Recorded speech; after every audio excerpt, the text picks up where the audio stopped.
Shalom teman-teman, selamat malam. Kembali berjumpa dengan saya pada malam hari ini untuk membaca firman Tuhan Yesus. Pada malam hari ini saya kembali akan baca firman Tuhan Yesus Injil Markus pasal 7 ayat 1 sampai 37. Mari kita dengarkan.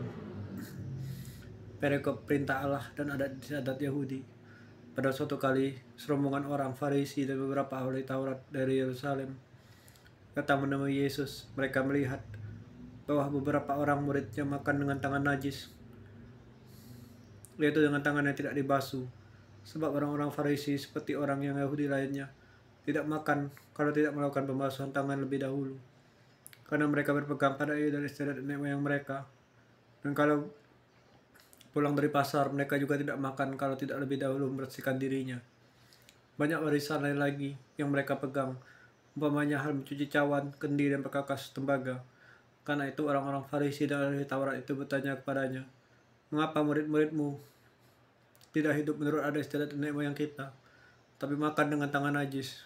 Jawabnya kepada mereka, "Benar dibuat Yesaya tentang kamu, hai orang-orang munafik, sebab ada tertulis, bangsa ini memuliakan aku dengan bibirnya, padahal hatinya jauh lebih daripada aku. Percuma mereka beribadah kepadaku, sedangkan ajaran yang mereka ajarkan ialah perintah manusia. Perintah Allah kamu abaikan untuk berpegang pada adat istiadat manusia."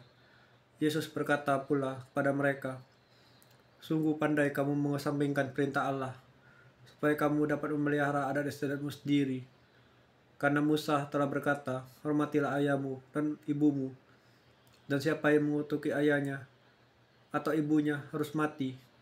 Tapi kamu berkata, kalau seorang berkata kepada bapaknya atau ibunya, apa yang ada pada aku, yang dapat digunakan untuk pemeliharaanmu, sudah digunakan untuk korban, yaitu persembahan kepada Allah, maka kamu tidak membiarkannya lagi berbuat sesuatu pun untuk bapaknya atau ibunya.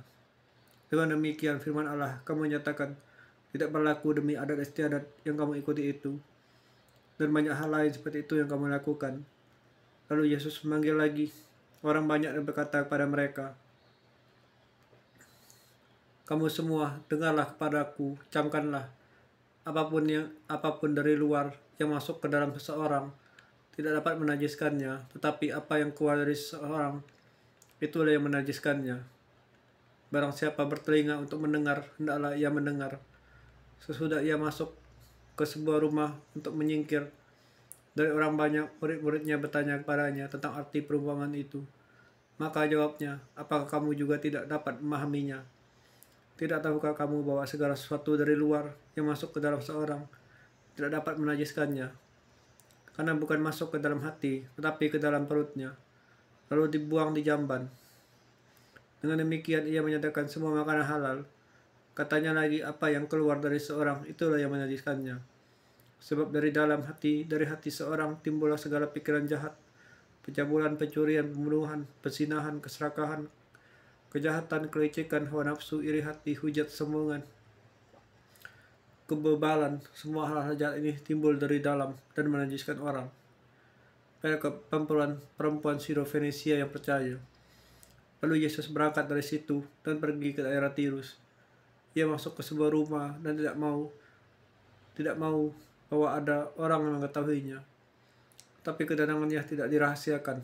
Malah seorang ibu yang anaknya perempuan kerasukan roh jahat segera mendengar tentang dia, lalu datang dan tersungkur di depan kakinya. Perempuan itu seorang Yunani, bangsa Sirofenisia. Ia mohon kepada Yesus untuk mengusir setan itu dari anaknya. Lalu Yesus berkata kepadanya, "Biarlah anak-anak kenyang dahulu, sebab tidak patut mengambil roti disediakan bagi anak-anak dan melemparkannya kepada anjing." Tapi perempuan itu menjawab, "Benar Tuhan, tetapi anjing yang di bawah meja juga makan remah-remah yang dijatuhkan anak-anak." Maka kata Yesus kepada perempuan itu, "Karena kata-katamu, pergilah sekarang, sebab setan itu sudah keluar dari anakmu." Perempuan itu pulang ke rumahnya, lalu didapatinya anak itu berbaring di tempat tidur, sedang setan itu sudah keluar. Perikop Yesus menyembuhkan seorang tuli. Kemudian Yesus meninggalkan pula daerah Tirus dan dengan melalui Sidon pergi ke Danau Galilea. Di tengah-tengah daerah Dekapolis Di situ orang membawa kepadanya seorang yang tuli yang gagap dan memohon kepadanya supaya ia meletakkan tangan ke atas orang itu. Dan sudah Yesus memisahkan dia dari orang banyak, sehingga mereka sendirian. Ia memasukkan jari ke telinga orang itu, lalu meludah dan meraba lidah orang itu. Kemudian sambil menadah ke langit, Yesus menarik nafas dan berkata kepadanya, Efata, artinya terbukalah. Maka terbukalah telinga orang itu. Dan seketika itu terlepas pula ikatan pengikat lidahnya. Lalu ia berkata dengan baik. Yesus berpesan kepada orang-orang yang ada di situ supaya jangan menceritakannya kepada siapapun juga. Tapi makin dilaranglah mereka ya, makin meluas mereka memberitakannya. Mereka takjub dan tercengang dan berkata, ia menjadikan segala-galanya baik. Yang tuli dijadikan yang mendengar, yang bisu dijadikan yang berkata-kata. Ya Bapa Allah surga, terima kasih kami kembali macam firman-Mu. Terima kasih Tuhan Yesus, Tuhan. Kuserahkan hatiku yang terluka, jiwaku yang terluka, yang belum pulih. Untuk berharap mujizat penyembuhan dari-Mu untuk diperbolehkan.